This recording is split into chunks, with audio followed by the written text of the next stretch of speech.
Basic interview questions. Hello friends, आज हम आपके लिए लेके आए हैं बेसिक जावास्क्रिप्ट क्वेश्चंस जो मोस्टली इंटरव्यूज़ वगैरह में पूछे जाते हैं, तो जिससे आपको बहुत ज़्यादा हेल्प मिलेगी।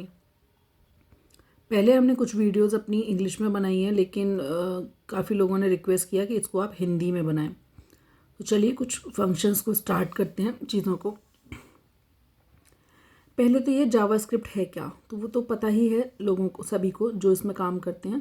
High level interpreted programming language primarily use to making web pages interactive. It is single threaded, main role इसका यही है कि सिंगल थ्रेडेड है। Dynamically typed and support event driven functional and object oriented programming paradigm. जितनी भी चीज़ें होती हैं वो ऊप्स बेस पे चलती हैं इसमें। अच्छा, अब आगे बढ़ते हैं कि सबसे ज़्यादा क्वेश्चन ये भी पूछा जाता है कि difference between var, let and const. तो जो वेर है वो आप देख सकते हैं सामने स्क्रीन पर। फंक्शन स्कोप होता है, फंक्शन के अंदर ही काम करता है, और इसको रीडिक्लेयर नहीं कर सकते हैं, रीअसाइन भी कर सकते हैं, और होस्टेड विद अनडिफाइंड, अनडिफाइंड भी कर सकते हैं। अब बात आती है कि लेट की। लेट कैसे है? ये ब्लॉक स्कोप होता है, जितने में है उतने में ही काम करेगा, नॉट अलाउड, और उसको हम अलाउ भी नहीं कर सकते। ये आप चार्ट इसको इजीली फॉलो कर सकते हो। एक एग्जांपल के साथ भी आगे समझेंगे, जो कि बहुत इंटरेस्टिंग है। Const. var name equals Alice declared with var can be reassigned and redeclared within the same scope console.log name outputs Alice. If true, let age equals 30. Block scoped can be reassigned but not redeclared within the same block 2, 5, 13 console.log age outputs 30. Closing curly bracket. Trying to access age outside the if block would result in an error because let is block scoped 2, 5, 6. Const pi equals 3.14 declared with const cannot be reassigned 2, 3, 11 console.log pi outputs 3.14. Attempting to reassign pi would result in an error. Pi equals 3.14159. Syntax error. Assignment to constant variable 2, 3, 11. 2. Let.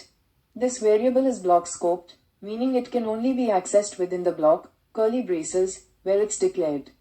You can reassign a let variable but not redeclare it within the same scope. And 3. Const. This variable is also block scoped and cannot be reassigned once initialized.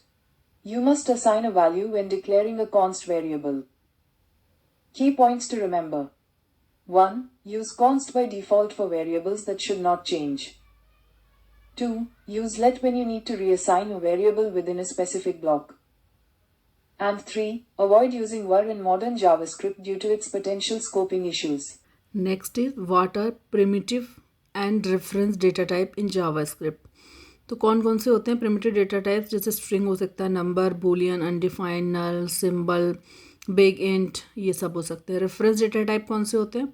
जो object, array और function. ज़्यादातर लोगों से पूछा जाता है, तो वो क्या कहते हैं कि जब डेटा टाइप पूछा जाता है तो वो सिर्फ स्ट्रिंग और नंबर्स ये बता रहे होते हैं, रेफरेंस डेटा टाइप उनको नहीं पता होते, जबकि आप दोनों तरह से इसको डिफाइन कर सकते हैं।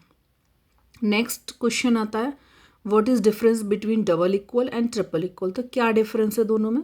डबल इक्वल देखेंगे तो लूज स्ट्रिक्ट इक्वलिटी, मतलब वो कंपेयर करता है दोनों वैल्यूज़ को, ठीक है। लेकिन जब ट्रिपल इक्वल लग जाता है तो वो स्ट्रिक्टली कंपेयर करता है, वो वैल्यूज़ और टाइप्स को डिफाइन नहीं करता है।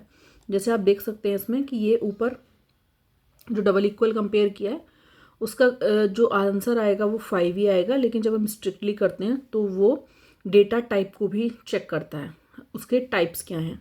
तो एक नंबर में आ रहा है, एक स्ट्रिंग में आ रहा है, तो दोनों को, इसलिए वो वहाँ पर फॉल्स दिखा रहा है, number is not equal to string, आप देख सकते हैं। नेक्स्ट क्वेश्चन आता है कि नल और अनडिफाइंड में क्या डिफरेंस है, बहुत पूछा जाता है और लोग कंफ्यूज हो जाते हैं। तो null explicitly assigned value representing no value, कोई वैल्यू हमने डिफाइन नहीं किया है, इसलिए जो है नल का हम यूज़ करते हैं। लेकिन undefined a variable declare but not assigned a value, हमने कोई डिक्लेयर तो कर दिया लेकिन कोई वैल्यू असाइन नहीं किया, इसलिए हमारा जो आंसर आप कई बार देखेंगे तो अनडिफाइंड आ रहा होता है। तो ये हमें पता तो होता है लेकिन हम इसको बता नहीं पाते। नेक्स्ट आता है आपका, थोड़ा हम एडवांस इंटरमीडिएट में जाते हैं। तो IIFE क्या होता है? ये इमीडिएटली इन्वोक्ड फंक्शन एक्सप्रेशन जिसमें आप क्या करते हैं, run as soon as it is defined. मतलब जैसे आपने कोई फंक्शन बनाया और उसको आप कंसोल करा देते हैं और उसको नीचे डिफाइन भी कर देते हैं, एक तरह से आप देख रहे होंगे। तो use to avoid pulling the global scope, simply जैसे हम फंक्शंस को लेते हैं उस तरीके से इसको यूज़ करते हैं। ये भी मोस्ट पॉपुलर क्वेश्चन है जो ये बहुत पूछा जाता है कि क्लोजर्स क्या हैं, जो काफ़ी लोगों को नहीं पता होता जावास्क्रिप्ट के अंदर। तो closure is a function that retain access to its outer function variable even after the outer function has executed. अब एग्जाम्पल की तरह से समझते हैं कि एग्जाम्पल में कैसे समझ में आता है। आप देखेंगे कि हमने एक फंक्शन बनाया आउटर, जिसमें हमने एक कांस्टेंट काउंट 0 डिक्लेयर किया है, रिटर्न कर रहे हैं हम एक फंक्शन को। फंक्शन बनाया जिसमें हम काउंट को इंक्रीमेंट कर रहे हैं और काउंट डॉट लॉग हमने उसको डिस्प्ले कर दिया है। फिर उसके बाद अगर नीचे देखेंगे तो हमने एक तरह से इसको डिफाइन भी कर दिया है नीचे जाके। तो इसका आउटपुट आएगा, काउंटर हमने 2 बार दिया तो पहली बार में 1 आएगा, अगर नेक्स्ट टाइम जाएगा तो वो उसको 2 लेके आएगा। क्लोजर, यही क्लोजर का मतलब है, use in data encapsulation and private variables. तो यही इसका मीन्स। नेक्स्ट क्वेश्चन आता है, ये बहुत ज़्यादा पूछा जाता है कि डिफरेंस बिटवीन सिंक्रोनस और एसिंक्रोनस। पता है जैसे कि जावास्क्रिप्ट जो है वो हमारी सिंक्रोनस है। तो इसमें क्या होता है, सिंक्रोनस में code executes line by line execute होता है, blocking further execution until the current operation completes. आप देखेंगे कि हमने पूरी लाइन में कोड लिखा हुआ है, तो वो कैसे वो होगा, वो पूरी लाइन के कोड को रन करेगा और जो है वो आपको दिखा देगा। एसिंक्रोनस यूजेस, जो एसिंक्रोनस होते हैं वो क्या करते हैं, यूजेस कॉलबैक यूज़ करते हैं, कॉलबैक यूज़ करते हैं, प्रोमिसेस यूज़ करते हैं और एसिंक अवेट, जैसे कि आपको नोट देखेंगे, to execute non blocking operation such as fetching data from APIs. जैसे वो एपीआई से डेटा फैच करते हैं, आपने देखा भी होगा, एसिंक अवेट, प्रोमिसेस और यूज़ कॉलबैक्स। आगे हम फर्दर डिस्कस करेंगे कि कॉलबैक्स, प्रोमिसेस, एसिंक अवेट, इनमें क्या बेनिफिट है।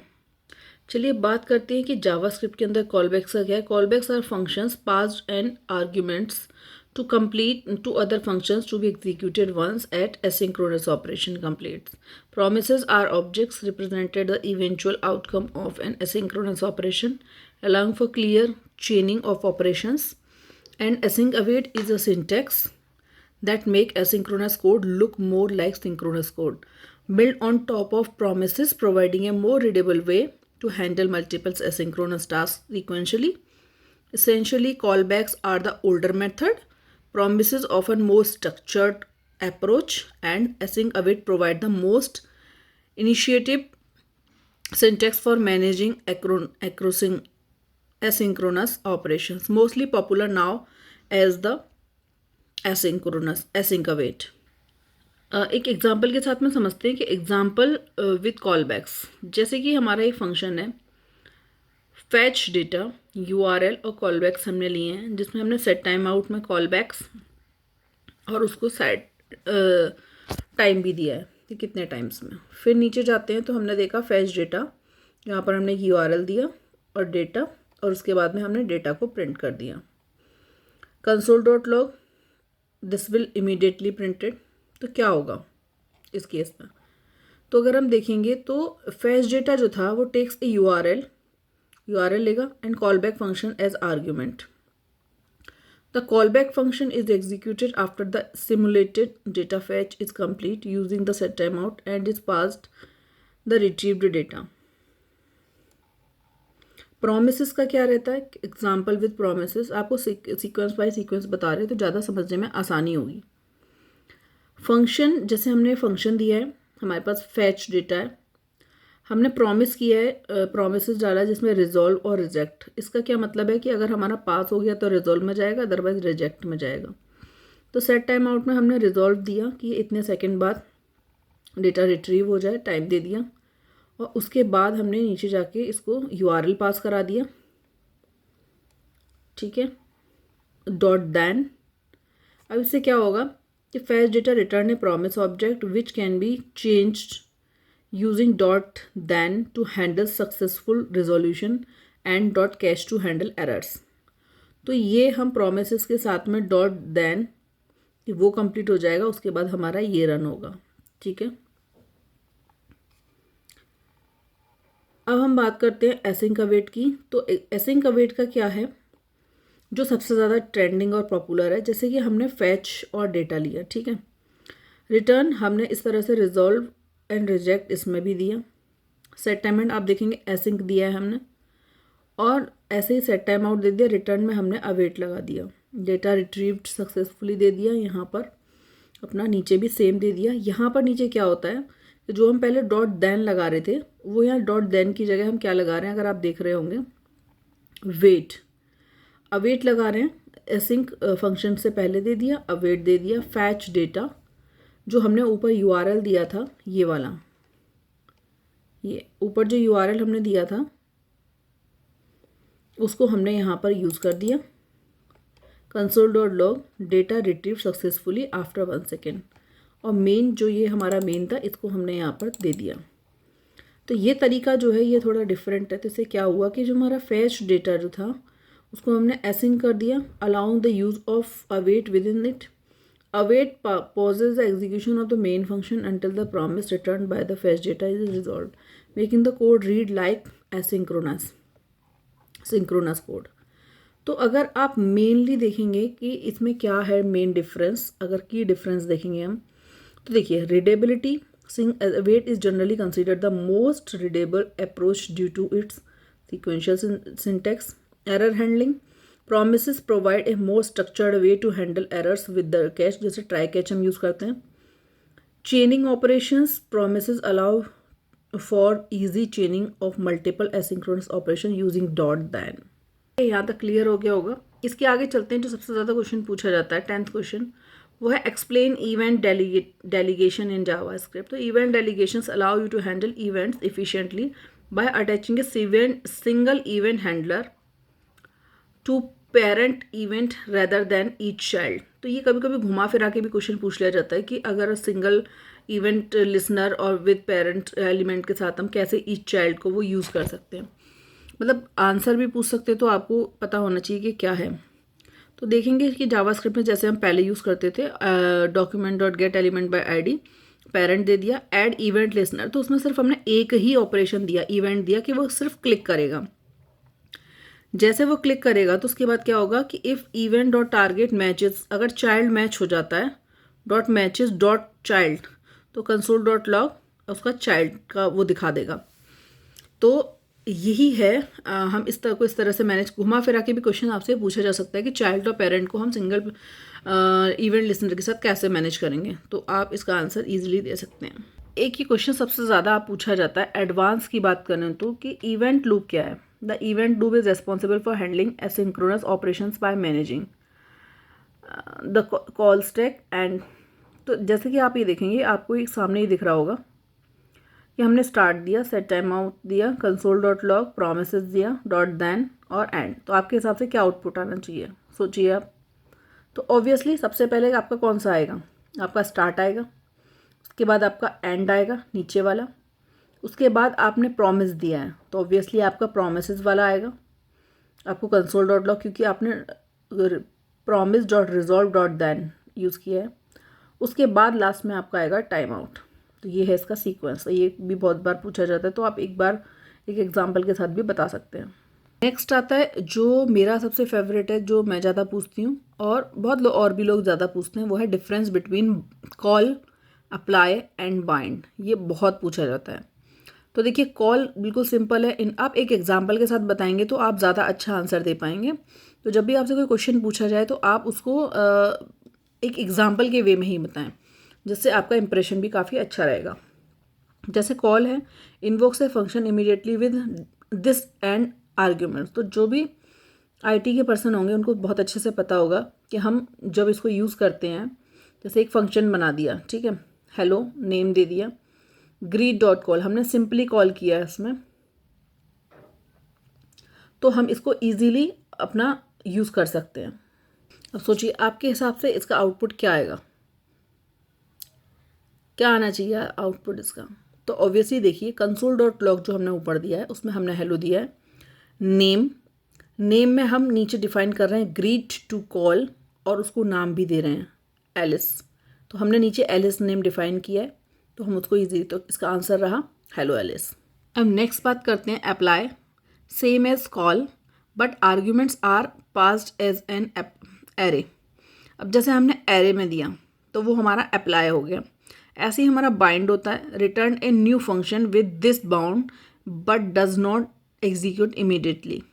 अब हमने नेक्स्ट नीचे वाले में क्या किया है, ग्रीड डॉट बाउंड किया है सेम उसको ही, और हमने ग्रीड डॉट बाउंड को एग्जीक्यूट किया है, वो बाद में देखते हैं इसका क्या आता है। चलो प्रैक्टिकल करते हैं। ये देखिए, जब मैंने इसको कॉल के साथ यूज़ किया तो भी हेलो एलिस था, जब मैंने डॉट अप्लाई कर दिया, एरे फॉर्म में दे दिया इसको, तब इसका आउटपुट क्या रहा हमारा, हेलो एलिस। उसके बाद चलो अब इसको हम अनकमेंट कर देते हैं और इस वाले पर चलते हैं, नीचे वाले पर। तो इस फॉर्म में हमारा क्या आएगा, चलिए रन करते हैं। तो सोचिए क्या आया होगा, सेम वही hello Alice.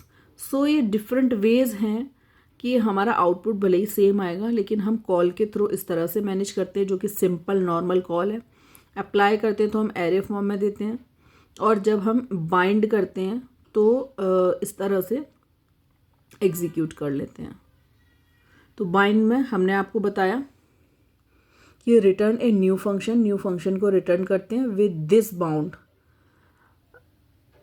This bound but does not execute immediately. तुरंत एग्जीक्यूट नहीं होता, थोड़ा सा टाइम लेता है, 1 सेकेंड का। अब बात करते हैं what is the difference between shallow copy and deep copy. ये बहुत पॉपुलर क्वेश्चन है। Shallow copy copies references not the actual object. जैसे हम देखते हैं, जैसे हमने एक ऑब्जेक्ट बनाया, ठीक है, इसमें हमने नेम दिया और डिटेल्स दी, डिटेल्स के अंदर दिया एज। अब हमने ऑब्जेक्ट 2 दिया जिसको हम ऑब्जेक्ट 1 को मैनेज कर रहे हैं।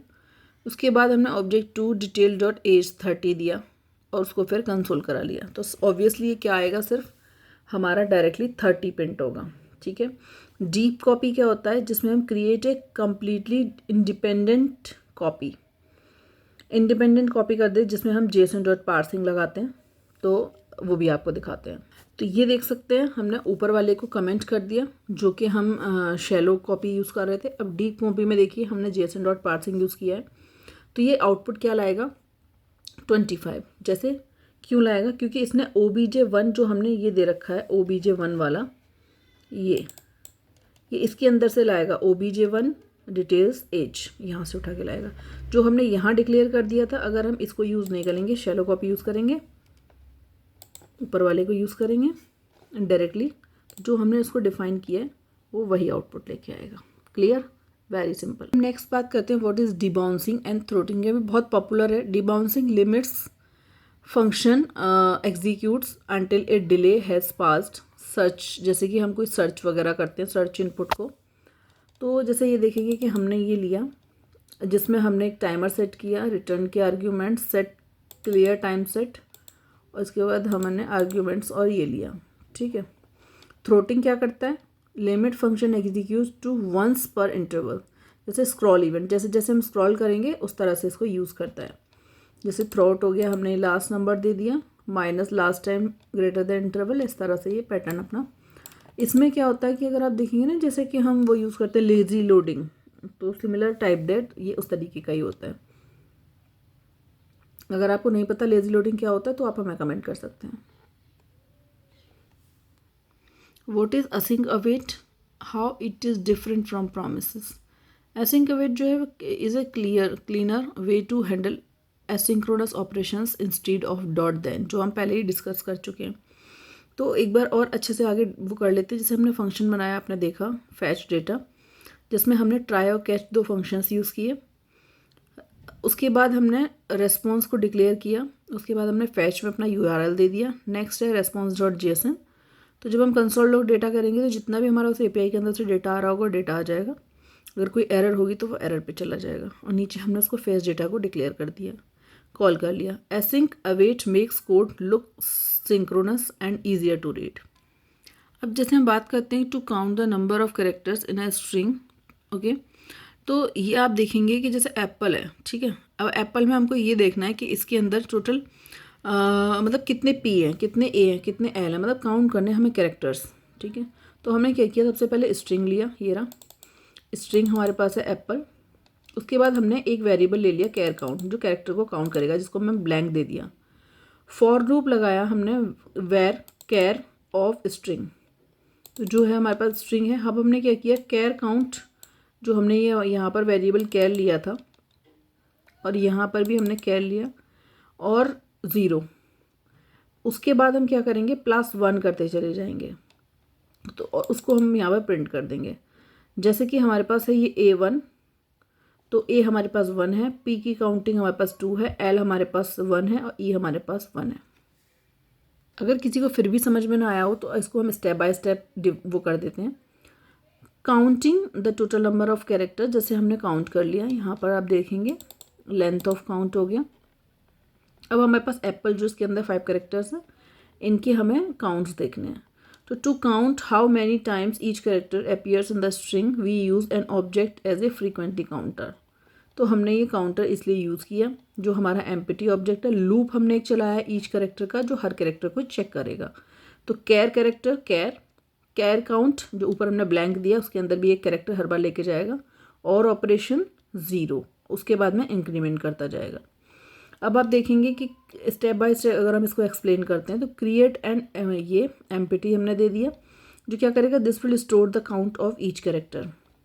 अब हमने एक लूप बनाया फॉर लूप, जिसके अंदर ये एक्सट्रैक्ट करेगा इसको 1 बाय 1।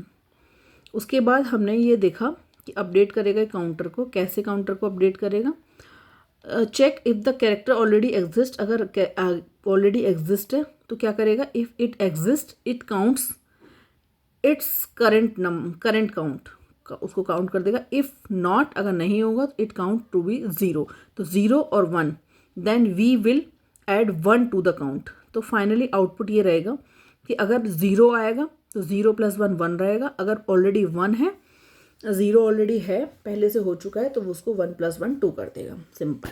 एक दूसरा तरीका ये भी है कि आप ऐसे भी कर सकते हैं, जैसे कि आपने क्या किया, इस डॉट स्प्लिट और रिड्यूस का यूज़ कर लिया। स्ट्रिंग लिया, कैरेक्टर स्ट्रिंग डॉट स्प्लिट कर दिया आपने ब्लैंक से, डॉट रिड्यूस, और उसके बाद आपने एक वेरिएबल ले लिया ACC और कैर, उसके बाद में आपने उसको सेम उसी तरीके से किया ACC कैर, बैकएंड वही है, चीज़ें वही हैं, 0 + 1 रिड्यूस, रिटर्न कर दिया उसको, लास्ट में उसको ब्लैंक कर दिया और फिर कंसोल कर दिया। तो ये भी this approach is more functional and concise, आप दोनों में से कोई भी यूज़ कर सकते हैं। जनरल फुल क्वेश्चंस हम दिखाते हैं, जो ज़्यादा पूछा जाता है कि अगर आपकी प्रोफाइल फुल स्टैक है तो फुल स्टैक ही क्या है, तो ये भी बहुत लोग आंसर करते हैं लेकिन करेक्ट आंसर नहीं करते हैं। तो आप देखेंगे फुल स्टैक में क्या चीज़ें होती हैं, refers to ability to work on both front end भी आता है और बैक एंड भी आता है। कुछ लोग उसको फ्रंट सिर्फ बैक एंड बोलते हैं या कुछ लोग उसको सिर्फ फ्रंट एंड बोलते हैं, उसमें दोनों होते हैं। एक फुल स्टैक प्रोवाइड उसमें क्या क्या हो सकता है फ्रंट एंड में, जैसे HTML CSS JavaScript react angular view, जो ब्राउज़र पे दिखता है वो सब कुछ आपका फ्रंट एंड है। Back and Node.js, Python, Java, .NET या कोई भी लैंग्वेज हो सकती है, वो सब आपका बैक एंड हो गया, जो API के थ्रू डेटा आता है। डेटाबेसेस कौन से होते हैं, बैक एंड में डेटा कहाँ से आता है, डेटाबेस से, जो कि हो सकता है SQL, जिसमें कि MySQL, Postgres, NoSQL में MongoDB, Firebase, मतलब डेटाबेस कोई भी हो सकता है। अब डेटाबेस भी हो गया आपका, बैक एंड भी हो गया, फ्रंट एंड भी आपका रेडी है, लेकिन आएगा कैसे डेटा, वही फ्रंट एंड अलग जगह पर होगा, बैक एंड अलग होगा, दोनों कैसे आएंगे, तब ज़रूरत पड़ती है हमको क्लाउड की, क्लाउड या डेवऑप्स की। उसके लिए हम क्या यूज़ करते हैं, AWS, Azure, CI/CD pipeline, Docker और कुबरनेटिव्स। अब होता क्या है कि जो भी हमारा बैकएंड का काम हो गया, जो सबसे पहले हमारा डेटाबेस होगा, डेटाबेस का डेटा आएगा हमारा बैकएंड में, और वो बैकएंड उठ करके और डेटाबेस उठ करके चला जाएगा क्लाउड पर, AWS पर। अब AWS से हमारे पास फ्रंट एंड में दिखेगा और फ्रंट एंड से हम डिस्प्ले कराकर यूज़र को दिखाते हैं। तो इस तरह से आप अच्छे से एक्सप्लेन कर सकते हो। सबसे ज़्यादा जो ये क्वेश्चन भी बहुत ज़्यादा पूछा जाता है, how do you decide which front end back and technology use for a project, बहुत पॉपुलर क्वेश्चन है। तो इसमें आप क्या करते हैं, choice depend on factor, project की रिक्वायरमेंट क्या है, रियल टाइम एप्लीकेशन जो नोड में ले सकते हैं, लार्ज स्केल सिस्टम है तो जावा या .NET में जा सकता है, स्केलेबिलिटी क्या हो सकती है, माइक्रो सर्विसेज आप यूज़ कर सकते हो विद कुबरनेटिव्स के साथ, परफॉर्मेंस कंसिडरेशन, आप परफॉर्मेंस कैसे कंसिडर करेंगे, रिएक्ट ले सकते हैं फॉर UI स्पीड के लिए, Golang for high speed backend के लिए, या फिर आप नेक्स्ट और नेक्स्ट पे भी जा सकते हैं। टीम एक्सपर्टाइज, चूज स्टैक, आपकी टीम किस में है, आप सबसे पहले उसको देखें। पता चला आपने एक ऐसी लैंग्वेज ले ली जिस पे आपकी टीम काम ही नहीं कर पा रही, तो आप डिलीवरी भी नहीं दे पाएंगे।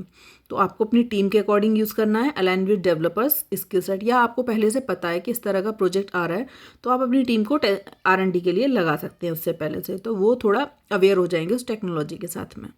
ये क्वेश्चन बहुत ज़्यादा पूछा जाता है कि difference between monolithic and micro services architecture. ये कभी कभी पूछा भी जाता है, कभी कभी स्किप भी कर देते हैं। तो इसका मेन रीज़न क्या है कि माइक्रो सर्विसेज का आर्किटेक्चर चीज़ें तो लोगों को पता होता है, लेकिन मोनोलिथिक की नहीं पता होता। तो अगर आप स्ट्रक्चर में देखेंगे तो बिल्कुल जस्ट अपोजिट है। ये थोड़ा सा हार्ड है, वो माइक्रो सर्विसेज ईजी हैं। डिप्लॉयमेंट की बात करेंगे तो ऑल फीचर डिप्लॉयड टुगेदर, सारे फीचर्स एक साथ डिप्लॉय करने होते हैं, लेकिन micro services independent service deploy होता है। कम्युनिकेशन देखेंगे तो फंक्शन कॉल्स है, और माइक्रो सर्विसेज हमारे रेस्टफुल एपीआई से, मैसेज क्यू से, इन सबसे चलता है। एग्जाम्पल में देखेंगे तो ट्रेडिशनल एप्लीकेशंस चलती थी मोनोलिथिक पर, और बाकी की जो अभी की माइक्रो सर्विसेज हैं, जो अभी की चीज़ें चलती हैं, जैसे नेटफ्लिक्स हो गया, अमेजोन हो गया, ऊबर की भी चीज़ें हो गई, ये सब माइक्रो सर्विसेज के अकॉर्डिंग चलती हैं। तो बेस्ट है माइक्रो सर्विसेज। कुछ फ्रंट एंड क्वेश्चंस भी आपको पता होने चाहिए कि अगर आप डेवलपर हो या आप फ्रंट एंड हो तो आपको बैक एंड की भी कुछ चीज़ें पता होनी चाहिए, क्योंकि वो दोनों चीज़ें पैरेलली चलती हैं। तो क्या है advantages react over other frameworks? तो सबसे पहले आप चीज़ों को डिटेल में ना जाके एक हाईलाइट में बता सकते हैं। वर्चुअल डोम जो लोड होता है, component based architecture, state management with Redux के साथ, contest APIs like that, server side rendering, SSR, supports Next.js, इस तरह से। तो ये सब चीज़ें आप बता सकते हैं। काफ़ी बार उसी में से एक क्वेश्चन निकल के आ जाता है कि how does React virtual DOM work? तो आप बता सकते हैं कि React creates virtual copy of the real DOM, when state changes happen React compare the virtual DOM, and only the changed elements are updated in the real DOM using reconciliation. तो आप ये चीज़ें बता सकते हैं। उसी के अंदर से क्वेश्चन निकलता है कि how would you optimise a large React application for better performance? कैसे बेटर बना सकते हो? तो आप सिंपली बता सकते हो कि कोड स्प्लिटिंग कर सकते हैं, मेमोराइजेशन कर सकते हैं, रिड्यूसिंग री renders, using service workers, caching के लिए। ये सब छोटे मोटे आपको क्विक आंसर्स पता होने चाहिए। सबसे ज़्यादा पॉपुलर चीज़ें चल रही हैं बैकएंड और एपीआईज के कंसर्न में। अगर आप इस तरह का है तो सब बहुत ज़्यादा पूछा जाता है कि रेस्ट एपीआई और ग्राफ क्यूएल क्या है। तो अगर आप देखेंगे कि रेस्ट एपीआई जो है वो डेटा फैच करते हैं, तो ये मल्टीपल एंड पॉइंट्स होते हैं। ग्राफ क्यूएल में सिंगल एंड पॉइंट्स होता है, और फैचिंग में ये रेस्ट एपीआई करता है, वो नहीं करता है। परफॉर्मेंस में मे रिक्वायर मल्टीपल कॉल्स, वो fetches only required calls data. Usages used in standard APIs, ideal for complex APIs. तो अगर आप नॉर्मल एपीआईज हैं तो आप रेस्ट के साथ जा सकते हैं, लेकिन अगर आपकी कॉम्प्लेक्स एपीआईज हैं तो आप ग्राफ क्यूएल के साथ जाना। When to use GraphQL? When front end needs flexibility in fetching data, जैसे कि फेसबुक है, शॉपिफाई है, तो ऑब्वियसली ये सब जो चल रहे हैं सब ग्राफ क्यूएल पर चल रहे हैं। लेकिन when you use REST API, तो when API structure is simpler and does not require dynamic queries, तो आप बहुत ज़्यादा यूज़ नहीं है डेटा से डेटा फैच करने का, नॉर्मल है, तो आप इसको यूज़ कर सकते हैं। अगर बहुत ज़्यादा डेटा है तो आप ऑब्वियसली ग्राफ क्यूएल के साथ जाना। उसी के अंदर से क्वेश्चन आता है कि difference between SQL and no SQL databases. तो देखेंगे कि जब इस एसक्यूएल है तो ये एक रिलेशनल है, और नो एसक्यूएल ऑब्वियसली बताइए कि नो रिलेशनल है। स्ट्रक्चर की बात करते हैं तो टेबल्स जो है इसके अंदर वो रोज़ और कॉलम्स हैं, आपको बहुत अच्छे से दिखाई दे रहा होगा, बहुत अच्छे से ग्राफ बनाया गया है। और वो दूसरा जो नो एसक्यूएल है वो जेएसएन फॉर्मेट में आता है। ये वर्टिकली स्केलिंग है, ये हॉरिजॉन्टली स्केलिंग है। ट्रांजिशन की बात करें तो ये acid, atomicity, consistency, isolation, duration पर चलता है, और वो जो है आपका वो सॉफ्ट स्टेट इवेंट कंसिस्टेंसी पर चलता है। अगर एग्जांपल की बात करें तो यहाँ पर माई सीक्वल, पोस्टग्रेस हो सकता है, ऑब्वियसली वहाँ तो आपको पता ही है कि मोंगोडीबी, डायनामो डीबी और फायरबेस ये सब होते हैं। एसक्यूएल जो है यूज एसक्यूएल कब करते हैं? When data integrity and complex queries are required, जैसे बैंकिंग हो गया। और नो एसक्यूएल कब यूज़ करते हैं? Scalability and flexibility, schema are needed, जैसे रियल टाइम एप्लीकेशन। तो जब आपको इस तरह का रियल टाइम डेटा चाहिए, इस तरीके की चीज़ें चाहिए, तो ऑब्वियसली आप नो एसक्यूएल के साथ जाना। अब सब कुछ हो गया, फ्रंट एंड हो गया, थोड़ा थोड़ा बैक एंड की भी नॉलेज हो गई, तो और डेटाबेस की भी नॉलेज हो गई, तो ऑब्वियसली डेवऑप्स के बारे में भी आपको पता होना ज़रूरी है। ये सारा पूरा कॉम्बिनेशन है कि फ्रंट एंड, बैक एंड और आपका हो गया डेवऑप्स और डेटाबेस, ये चारों चीज़ें बहुत इंपॉर्टेंट है। तो आपसे कोई क्वेश्चन इंटरव्यू भी होता है तो ये चारों ही चीज़ें पूछी जाती हैं। डेवऑप्स और क्लाउड के क्वेश्चंस, जैसे कि इंपॉर्टेंस क्या है CI/CD पाइपलाइन की इन फुल स्टैक डेवलपमेंट में, तो आप देखेंगे CI/CD की फुल फॉर्म सबसे पहले ज़्यादा पूछी जाती है कि क्या है, जो लोगों को नहीं पता होती। Continuous integration and continuous deployment. Automation, ये मेनली एक तरह से अगर सिंपल वर्ड में अगर आपको समझ में नहीं आ रहा तो आप बोल सकते हैं कि ऑटोमेशन होता है जिसमें टेस्टिंग, इंटीग्रेशन और डिप्लॉयमेंट ये हम कर सकते हैं। जैसे कि CI में क्या होता है कि merge the code, test code frequently, जैसे गिटहब से लेते हैं हम, जेनकिंग से लेते हैं। और CD क्या है, हम डिप्लॉयमेंट्स करते हैं। इंटीग्रेशन बेसिकली आप ये देख लें कि कंटिन्यूअस इंटीग्रेशन और deployment, automatically deploy tested code to production, जैसे कि डॉकर हो गया, कुबरनेटिव्स, आप कोई भी यूज़ कर सकते हैं। बेनिफिट्स क्या हैं, reduces bugs, speeds up release cycle and ensure reliability. अगर कोई अच्छा इंटरव्यू लेने वाला है तो आपसे वो उसी के अंदर एक क्वेश्चन बना देगा कि what are Dockers and Kubernetes क्या है, how do they help in deployment. तो डॉकर एक कंटेनर टूल है that packages application with dependencies ensuring consistency across environment. And Kubernetes के बारे में देखेंगे तो ये एक टूल है that manages multiple Docker container enabling auto scaling and fault tolerance. Why use Kubernetes? Scalability, auto scaling based on traffic, self healing, restart crashed containers, rolling updates, zero downtime development deployments. और अगर आपका role leadership में भी है तो आपसे ये भी क्वेश्चन पूछा जा सकता है लीडरशिप से रिलेटेड कि how do you handle a situation where the team is missing deadlines, तो आप क्या करेंगे। ये बहुत क्वेश्चन पूछा जाता है, तो आप क्या करेंगे, analyse the root cause, lack of clarity, unrealistic deadlines, team skill gaps, ये सब चीज़ें आप बता सकते हैं। प्रायोरिटाइज टास्क, जो भी प्रायोरिटी बेसिस पे, using agile method like scrum. Communication with stakeholders to set realistic expectations, जो सही है आप उस चीज़ को स्टैक होल्डर को करेक्ट बताएं। एनकरेज कोड रिव्यू, आपका कोड रिव्यू कराना ज़रूरी है। And pair programming for quality control. Introduce automation CI/CD pipeline to reduce manual errors. तो ये बहुत अच्छा आंसर है। उसी के अंदर एक और क्वेश्चन निकल के आता है कि अगर आपको पता है कि वो क्या हो सकता है, उसी के अंदर एक और क्वेश्चन निकलता है कि how would you design a scalable e-commerce system like Amazon की तरह अगर आपको ई-कॉमर्स सिस्टम बनाना है तो आप क्या करेंगे। आप माइक्रो सर्विसेज आर्किटेक्चर को फॉलो करेंगे जिसमें कार्ट मिलेगा, ऑर्डर, पेमेंट, इस तरह की सर्विसेज। डेटाबेस लेंगे आप जो हाई वॉल्यूम ट्रांजेक्शन्स का होगा। लोड बैलेंसिंग जैसे इंजीनिक्स हो गया, AWS हो गया, ट्रैफिक मैनेजमेंट के लिए, क्योंकि बहुत सारे लोग अगर शॉपिंग कर रहे हैं तो। CDN लेंगे आप, क्लाउडफेयर और AWS क्लाउड फ्रंट, जिससे क्या होगा, कंटेंट डिलीवरी फास्ट होगी आपकी, कंटेंट डेटा आपको जल्दी जल्दी दिखा, जैसे ही लोग लोड करेंगे तो जल्दी डेटा आएगा। कैशिंग, रेडिश और मैमकैश फॉर परफॉर्मेंस ऑप्टिमाइजेशन, जो उसकी परफॉर्मेंस को अच्छा बनाएगा। तो इसमें से आप 3-4 पॉइंट्स उनको बता सकते हैं। अब चलते हैं कुछ कोडिंग चैलेंजेस पर। ऑब्वियसली वो कोडिंग चैलेंज भी लिया जाता है जब 1 घंटे का आपका इंटरव्यू है, 3-4 राउंड्स होंगे तो आपसे ये भी ऑब्वियसली ज़रूर पूछा जाएगा। तो implement a function to remove duplicates from an array, तो कैसे रिमूव करेंगे, तो जैसे आपने एक फंक्शन बना लिया, एरे दे दिया, रिटर्न कर दिया उसको न्यू के साथ में, और फिर कंसोल लॉग कर दिया आपने, उसमें नंबर दे दिया। तो इस तरह से आप उसमें डुप्लीकेट फ्रॉम एन एरे को फाइंड कर सकते हैं कि कौन कौन से एरे आपके डुप्लीकेट हैं। ये क्वेश्चन सबसे ज़्यादा पूछा जाता है, ये भी एक पॉपुलर क्वेश्चंस में से है। How would you design a real time chat system like WhatsApp, तो आप क्या अप्रोच लेंगे। तो आप बेसिक बता सकते हैं, जैसे कि सॉल्यूशन क्या है, जैसे कि टेक स्टैक में आप क्या लेंगे, नोड ले सकते हैं, web sockets, Redis, MongoDB database, इस तरह से। फीचर्स में क्या यूज़ कर सकते हैं, जैसे web socket for real time application communication. Message के लिए आप Rabbit MQ to handle high traffic या काफ्ता यूज़ कर सकते हैं। Kafka database sharing for scalability, end to end encryption using RSA and AES। Flow में आप बता सकते हैं कि फ्लो में क्या रहेगा, जैसे कि फ्लो में भी आपका आप इजीली आंसर कर सकते हैं, जैसे कि client connect by socket, web socket, client web socket के साथ कनेक्ट होगा। Server receives a message stored in MongoDB database, messaging broadcast to the recipient by WebSocket, and Redis publish or subscribe optimization real-time messaging।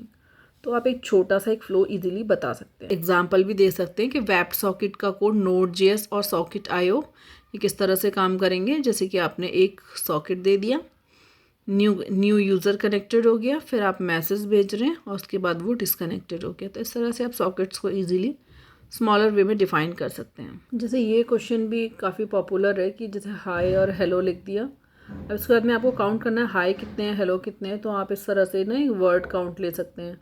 array.forEach आप use कर सकते हैं और उसके साथ forEach के साथ में आप वर्ड काउंट वर्ड एंड और ऑपरेशन 0 + 1, तो ये इंक्रीमेंट करके तीनों को बता देगा। ये भी बिल्कुल एप्पल वाले की तरह जो मैंने काफ़ी अच्छे से इसमें एक्सप्लेन भी किया था।